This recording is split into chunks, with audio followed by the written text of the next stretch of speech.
Hi, I'm going to try to make a quick video. We'll see how well I do. This is basically a way for me to describe to you what my process is and has or is becoming with The Walking Dead and or the Walking Dead universe role-playing game. Um, this is kind of my methodology and how I approach things. So in my previous video, I said that I was going to use the system that was used, life path system that was used in war stories, and I ended up coming up with various questions. I gave the youth, who are between 14 and 15, if you're unaware, kind of the tables, and they got confused, but I had tried to indicate to them that they were just kind of just something to kind of probe their minds. But essentially, I asked them, what's your age now? What was your childhood like? What was your high school like? What was your college or university like? Did you go to college? What did you do? How did you make money? Um, if you're older, between 25 and 32, what did you do? What was your main job? What was your career? Same thing with 33 to 45. What is your career? How long have you been at it? Are you in a relationship? Do you have children? Uh, just stuff like that. And then 45 to 60 and 60 plus. And I said, why the hell choose that? So nobody chose those. And the other questions I asked was, what does your birth mother do? What does your birth father do? Do you have step parents? What do they do for a living? How many brothers and sisters do you have? Where are you in that order?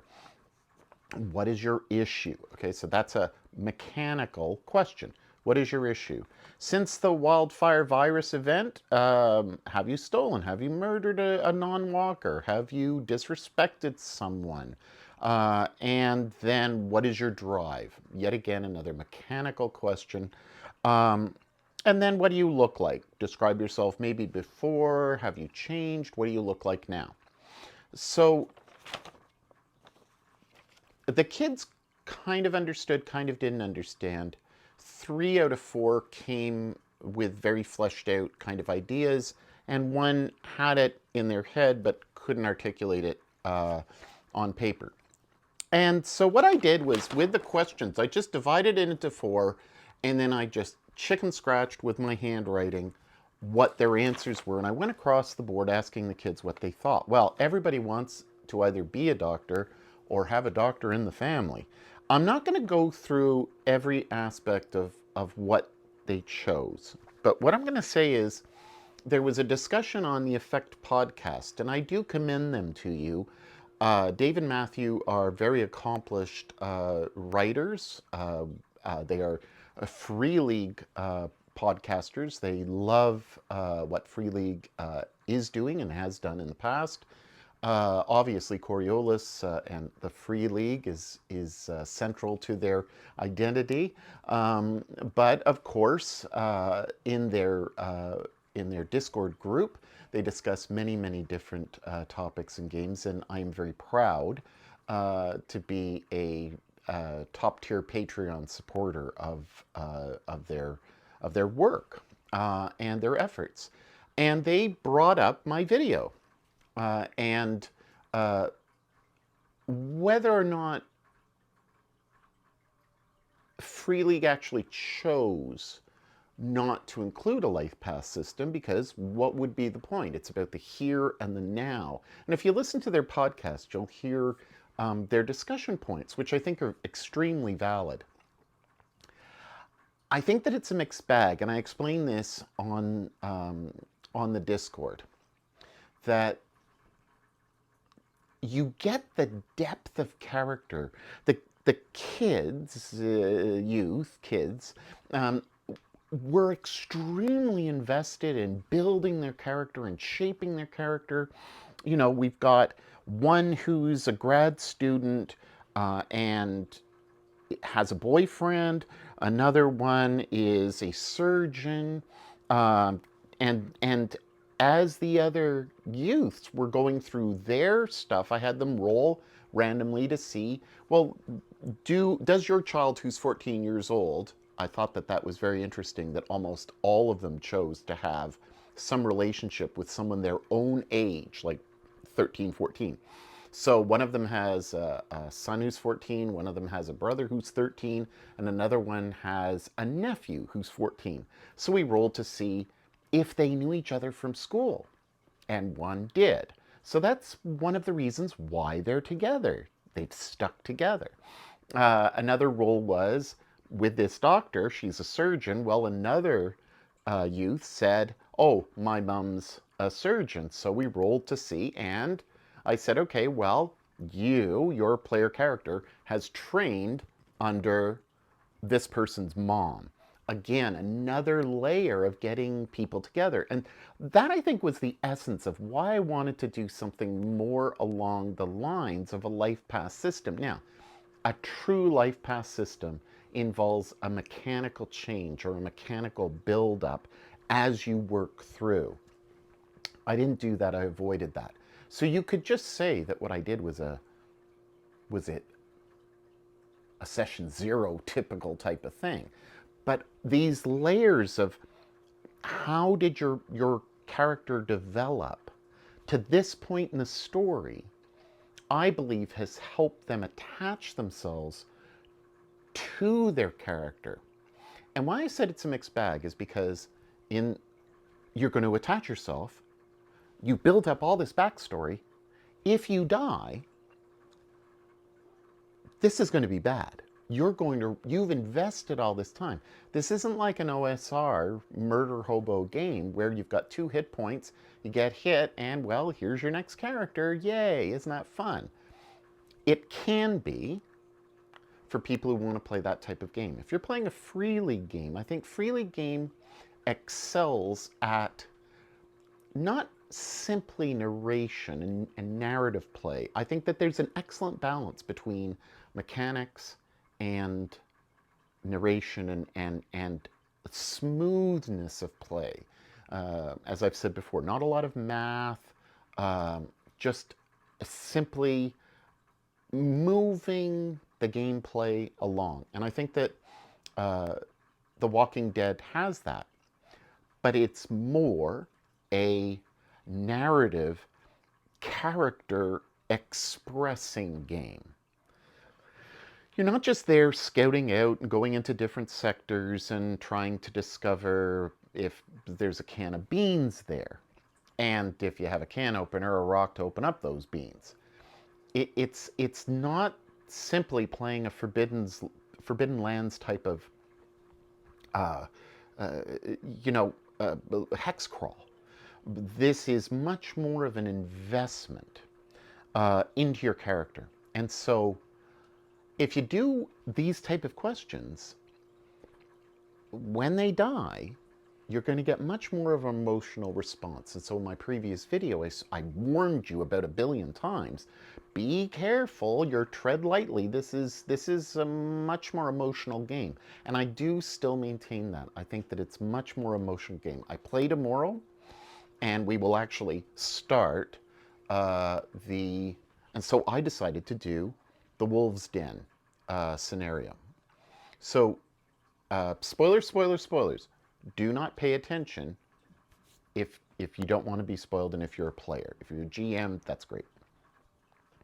So I thought to myself, okay, how am I going to build this up? Well, I took the boyfriend from one of the characters, and that boyfriend is the one who's going to be missing with Rebecca.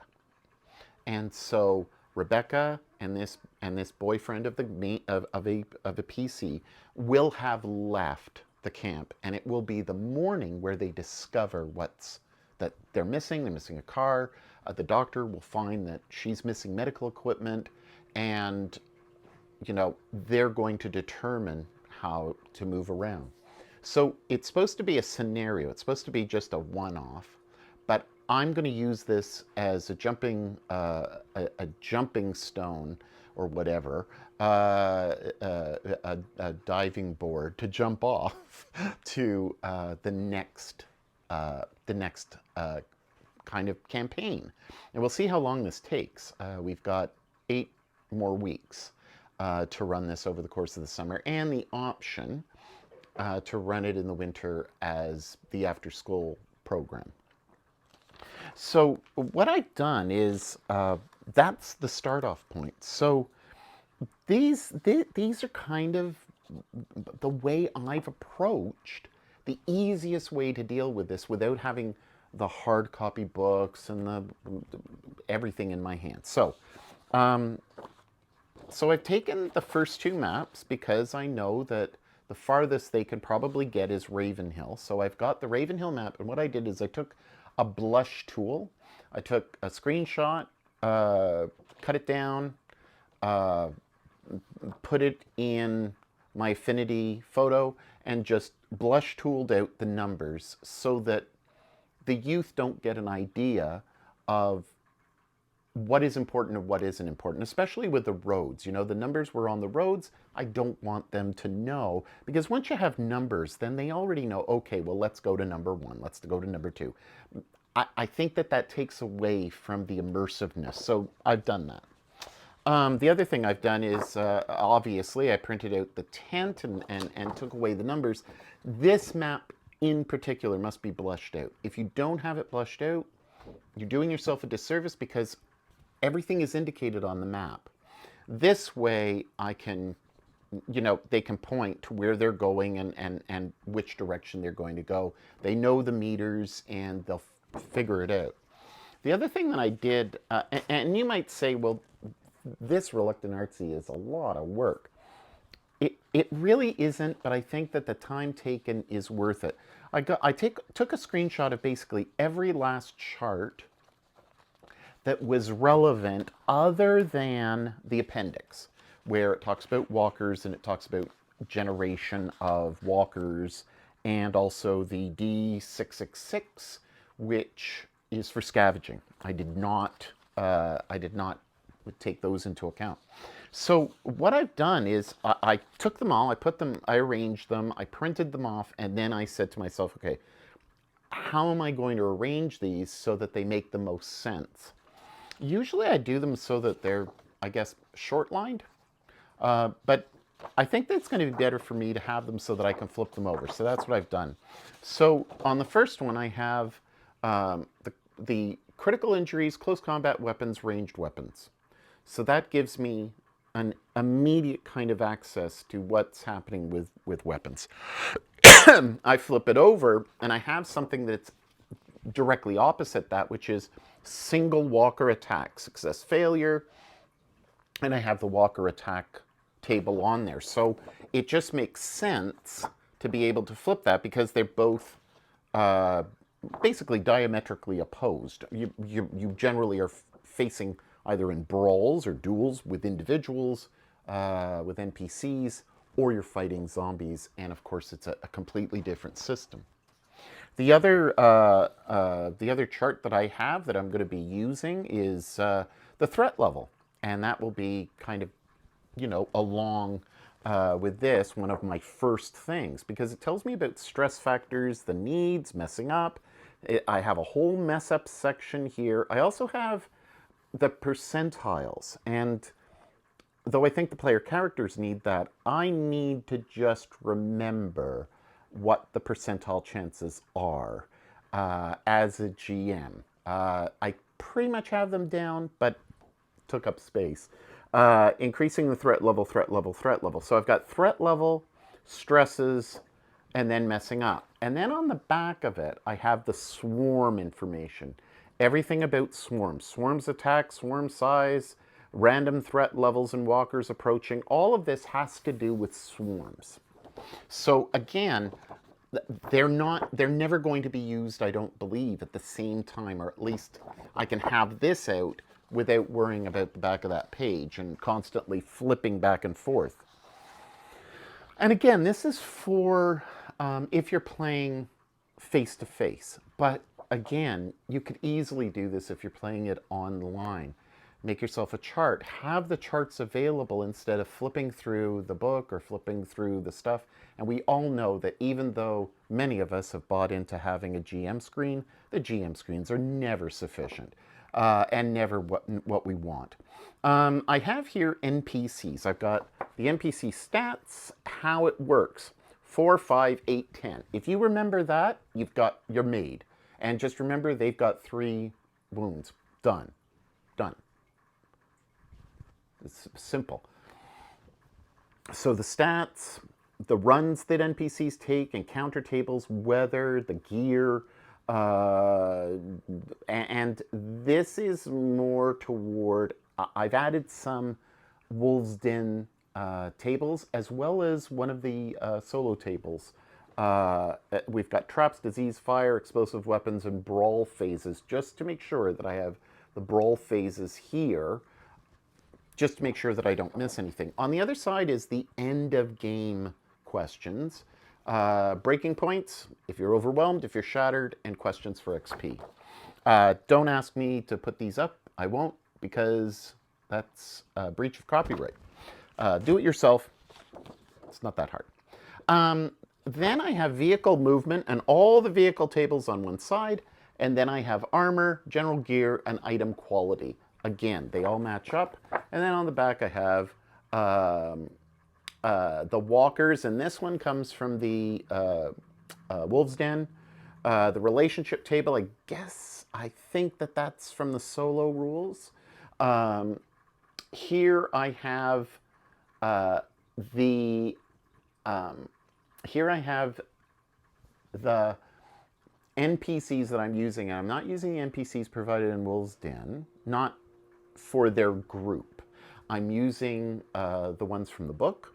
I rolled randomly, I rolled a number 2, and I have George Lee, a plumber, I have the dancer, I have Doris Young, the elderly, Elijah, the politician, and Amber, the soldier. I have NPCs in the barn. Okay, so I have Daisy, Angus, Peggy, and then Matthew, who will be Michael, who is the boyfriend of this PC, and Rebecca Lee, who is the one that Matthew ran away with. So, and the movement for why they're searching in the first place. And then, of course, scavenging in Ravenhill, and so I've got all of this stuff readily available. So I'm very, very pleased with the work that I did on this. And then I did something that you'll probably say, geez, that's excessive. And maybe it is, but it works for me. I have standees. And so what I'm doing with the standees is I'm going to put up these various characters so that the youth can have a mental picture of who they're facing. I know that we speak about theater of the mind, but having an image is helpful. Now, I don't believe that I should ever use an image of a person that is a real person, even from the 1860s. I just think that that's kind of creepy that you're using a real person as image. So AI generation images of individuals is a conglomeration. I understand if you have rights issues regarding this, and I appreciate that. But for myself, I find it an enormous tool. So here I have a zombie, well, a group of zombies, a zombie, another zombie, and another zombie. And these are in case they come across zombies and they mess up. Then I have Doris, I have George. I did such a good image that I did his twin, another George. We have Kayla the dancer. We have Elijah and Pero. I changed it from Rosa the dog, the politician. Amber, a Marine. She's not just a soldier, she's a Marine. I've got Becca here, who's kind of the girl gone missing.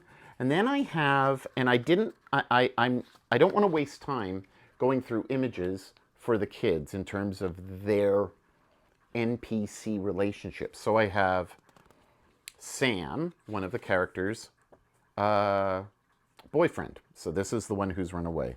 Then I have Mitch, the brother. I have Mark, the husband of Dakota, the surgeon. I have Carl, Dakota's son. And I have Miles, Aaron's nephew.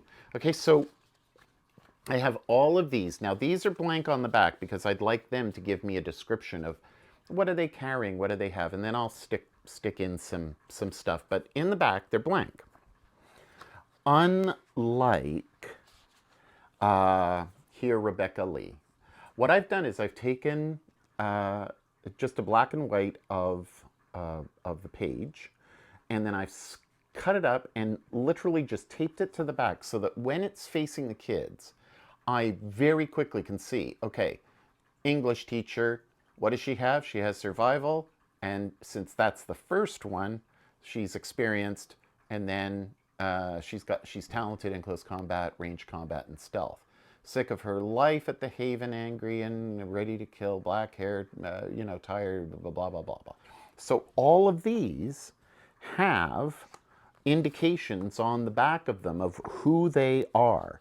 And I found that to be not just helpful from a standpoint of mechanics and setting it up for the kids, but also in terms of preparing myself for the memorization of who's who and what do they do and stuff like that. So now that I'm going into the first session, I've got just the people who are important. So their first task will be, who are they bringing with them? Okay, so they've got all of these people, and they need to choose who they're going to bring with them, or who's going to go with them to the tent to find them. And then, because I believe that they might get as far as Ravenhill, we've got Angela, and spoilers, don't watch anymore. She's hidden in the tower, and I've got her stats on the back. And then we've got Maiha and Veda, and or Maiha and Veda. Now I've called her Megan, okay, but she has shears, very bad-looking shears, and this is Vega.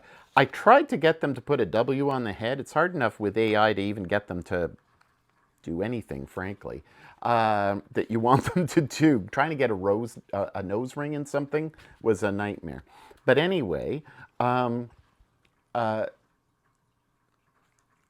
just gonna pencil it in. I'm just gonna pencil it in. But these are helpful. Now, I started this with Vason, so that the kids would have. Something for Vason to be able to attach themselves to. Just something to kind of grasp onto and say, hey, this is my character. So they gave me a description. I gave them about 8 to 12 options, and I said, which one do you want? And then I upscaled it, printed it off for a size, that size, and then they just stick it in front of them with their names. That way they can remember to call each other by their character names. And online, it's easy because you can look and you can see what the names are, but I don't want, someone to say, oh, and Douglas's character does this. Well, I don't care. I don't want that. I want the immersion. I want, Rosa is doing this, or I'm speaking to Rosa, or Rosa, what do you think we should do? That's role-playing to me. If we're just rolling dice and not getting invested in our characters, we don't have to do voices, but getting into character and really trying to think as they would think in this pressure cooker of a situation, then we're just playing a dungeon crawl. And I love dungeon crawls, but this isn't that game. Last thing I did was, because they're young and because their writing skills are very poor in comparison to even mine, and mine is because of my ADHD and dyslexia, Theirs is very poor because they type everything else. So what I did is I did all of their character sheets beforehand. I don't know if you'd want to do this for your adult friends, but I'll tell you, having everything down and then copying it for yourself, and I don't have my master sheet, but I think you've seen it in the previous video, and I might put it up here, but there's a master sheet that I have that just expresses this is what you do, or this is who each person has, this is their description, these are their numbers, you know, everything, so that I can take a quick glance in case they're not fast enough to say, oh, I've got binoculars. I get a +2 bonus for scouting. You know, if they're like with their eyes just going around in circles, I can help them out immediately and say, okay, well, you get to roll on your scouting. You get to roll 8 dice. So, you know, instead of them looking and going, okay, scout, where's scout? You know, it could really slow the game down. So moving it along, I think, is part of the GM's job. And of course, giving agency, but I think that it's a balance between moving them along and giving them the opportunity. You don't want them to get a total party kill, but you also don't want them to be guided away from danger. This is a dangerous game. So that's my setup. That's how I do things. That's, I think, is how I will move forward in doing things, especially if I do something solo online. So there it is. I hope this was helpful. Take care. Have a great day, and I'll see you the next time I do a video, which will be on Reach of the Roach Gods, which I received just recently, and I have lots to say about it. Take care.